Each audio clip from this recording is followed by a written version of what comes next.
Di di Bojong. Bekasi ya.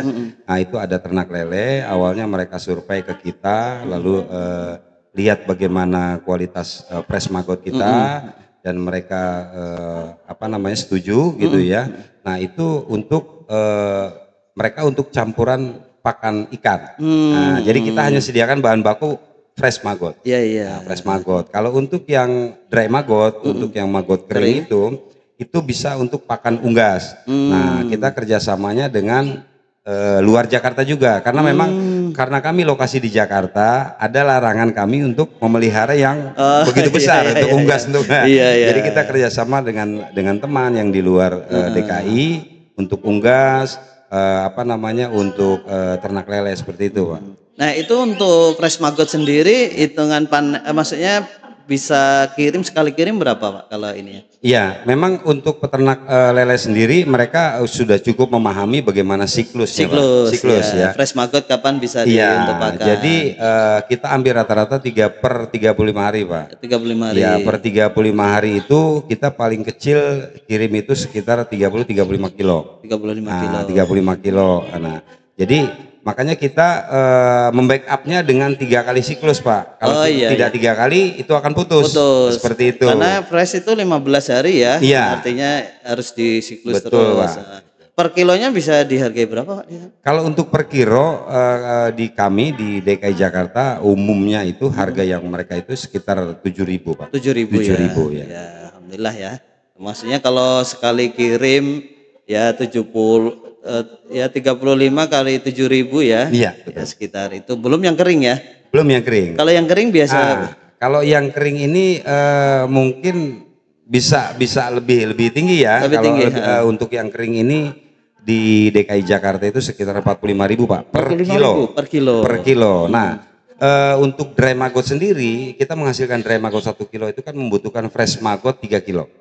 Nah, karena penyusutan tadi. Iya, penyusutan. 3 kilo. Jadi kalau kita hitung keuntungan dari fresh maggot itu sendiri 8.000 kali 3 itu 24.000. Kita jual 45 50 berarti kita masih ada untung sekitar 22.000 seperti itu ya. Lumayan ya. Artinya ya sampah di tengah masyarakat bisa dikelola, kemudian itu juga ada nilai ekonomisnya. Nah, itu kalau dari maggot ya tadi sampai pasarnya. Selain tadi untuk pakan ikan, terus kemudian untuk yang kering untuk unggas ya.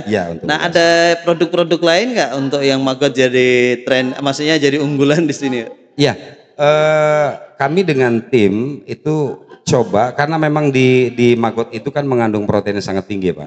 Mengandung protein sangat tinggi. Jadi kita coba itu awalnya memang kita lihat ada kuliner ekstrim yang Thailand. Berarti dibikin gorengan ya? Kita kuliner ekstrim. Lalu ada ide dari rekan di tim bagaimana kalau kita buat peyek maggot. Peyek maggot. Nah, lalu kita ambil fresh maggot itu, kita open ya, kita sangrai seperti itu. Kita hanya butuh mungkin sekitar seperempat kilo ya, seperempat kilo. Nah, jadi kita buat adonan peyek maggot itu sendiri ya kita mungkin untuk adonannya kita pilih yang bagus lah ya, dari terigunya, dari ininya. Nah, dari modal kami pernah coba dari modal produksi itu 125.000, kita penjualan bisa sampai 700.000, Pak. 700.000. Itu event atau maksudnya ada pelanggan? Iya. Kita awalnya launching. Pameran di pameran. Kita coba kita sosialisasi ke mereka, ada yang memang sudah paham bahwa maggot ini tidak berbahaya untuk dikonsumsi ya gitu ya. Dan ini juga si konsumen ini juga konsumen tertentu yang memang menyukai seperti itu. Ya tadi ya. Apa suka kuliner ekstrim? Iya, suka kuliner ekstrim. Ya alhamdulillah ada pesanan yang memang dia rutin ya untuk itu. Nah kita kirim ya alhamdulillah dari selisih ya dari keuntungan itu bisa kita putar kembali untuk operasional di rumah maggot. Luar biasa ya. Ada juga yang doyan ya. Ada juga rupanya yang doyan. Nah ini Pak Yosef, kan tadi untuk yang anorganik sudah ditangani, yang organik juga sudah dikelola, bahkan yang sayur-sayur bisa ke untuk media tanam gitu ya, pupuk cair juga ya, itu kemudian yang ini ke Magot. Nah, untuk jenis sampah yang lain nih, kan di masyarakat ada juga ya bekas-bekas minyak goreng gitu ya. Itu kalau di bank sampah sendiri sudah ditangani atau hanya dikumpulkan kemudian langsung disalurkan, Pak? Iya, untuk minyak goreng sendiri atau Mijel ya, minyak jelantah lah ya, minyak jelantah istilahnya itu kita olah, Pak. Jadi kita olah untuk dijadikan sabun, Pak. Sabun ya, ya kita lagi pelatihan ya. Kebetulan lagi pelatihan ya. Ya. Jadi itu kita akan coba kembangkan untuk satu ramah lingkungan, karena memang minyak jelantah itu kan masuk ke dalam kategori berbahaya B3. Jadi kita juga akan sosialisasi ke depannya kepada masyarakat untuk tidak sembarang membuang mijel ini ke selokan atau apa. Jadi nanti bisa dikoordinir, nanti diarahkan ke kami di bank sampah untuk kami produksi menjadi sabun, menjadi sabun. Nah, nanti untuk local actionnya mungkin dari hasil yang sudah maksimal kita buat akan kita coba lagi ke masyarakat. Benar. Kita kembalikan lagi ke masyarakat. Ini loh hasil dari minyak jelantah yang ibu bapak kumpulkan di rumah, kita olah. Lalu ini manfaat yang timbul, dampak positif yang bisa dihasilkan. Dia nanti dia coba mungkin di piring ya, untuk jadi karbon seperti itu ya. Hingga lambat laun nanti masyarakat akan paham. Oh, berarti sesuatu hal yang memang harus dibuang ternyata punya manfaat dan guna ulang seperti itu. Iya benar. Sebenarnya mungkin bisa juga ya, selain sabun untuk lilin juga, mungkin lilin mungkin itu, nanti Pak. Bisa juga divariasikan gitu. Betul, ya. Nah, Pak Yosef, kan kita sudah bicara tentang teknis ya, kaitan dengan penanganan, pengelolaan baik mijel dan lainnya. Mungkin dari sisi kelembagaannya nih, bagaimana Pak Yosef bisa ini bank sampah ini terbentuk sejak kapan, Pak? Sudah lama ya? 2019 ya. Nah, itu gimana cara mengorganisir teman-teman itu sampai bisa mampu bertahan gitu? Ya, yang pertama kami dengan rekan-rekan menyatukan pandangan, Pak. Ya, menyatukan pandangan. Kita satu visi dan misi bahwa kita bekerja untuk masyarakat. Jadi paling tidak kita mengedepankan keikhlasan. Keikhlasan. Jadi pada waktu itu saya khususnya saya tanamkan kepada mereka, saya jelaskan kepada mereka bahwa kita bergerak untuk masyarakat. Kalau untuk gaji mungkin kita tidak akan terbayar. Tapi untuk kepuasan batin kita melayani masyarakat, kita berbuat untuk lingkungan, itu melebihi daripada apa yang kita harapkan. Seperti itu, Pak. Hingga akhirnya alhamdulillah rekan-rekan ini mau bergabung ya dari kelompok swadaya masyarakat, masuk ke bank sampah. Setelah masuk baru kita buat struktur organisasinya seperti itu.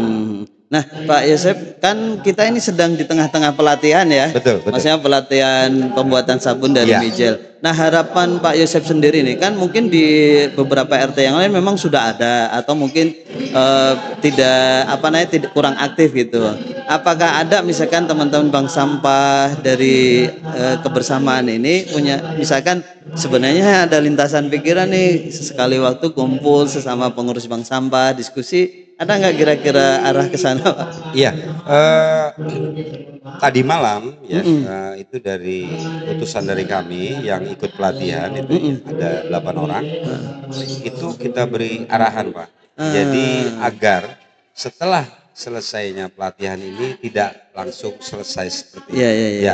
Jadi ada manfaat yang bisa kita terapkan. Jadi apa yang didapat, ilmu yang didapat di dalam pelatihan ini bisa diimplementasikan kepada masyarakat. Dan hal-hal yang didapat seperti pengolahan mijel menjadi sabun itu bisa lebih ditingkatkan, baik kualitas, baik jumlah, hingga nantinya itu kedepannya itu bisa menambah, betul-betul menambah nilai ekonomis. Tapi yang paling utama sendiri itu kita bisa menjaga lingkungan dari hal-hal yang seperti itu, Pak. Kita kalau ngomongin sampah ini ya senang, nggak ada habis, Mas.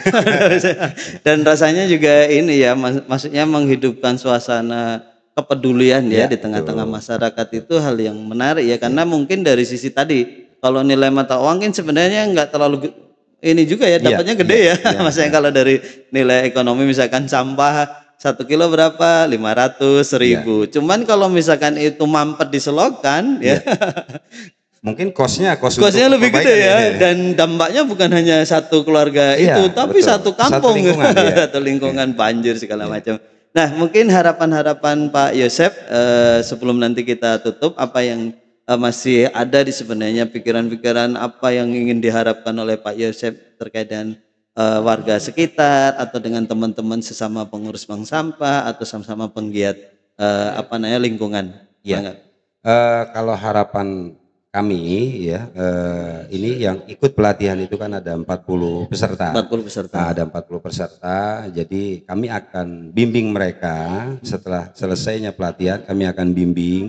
Lalu nanti kedepannya akan kami bentuk tata kelola, Pak. Tata kelola, karena mereka sudah dapat ilmu di sini, tata kelola.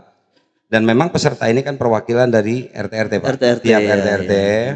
Nah, nanti mereka setelah dari pelatihan ini mereka kembali ke lingkungannya, kembali ke masyarakat asalnya untuk memberikan sosialisasi.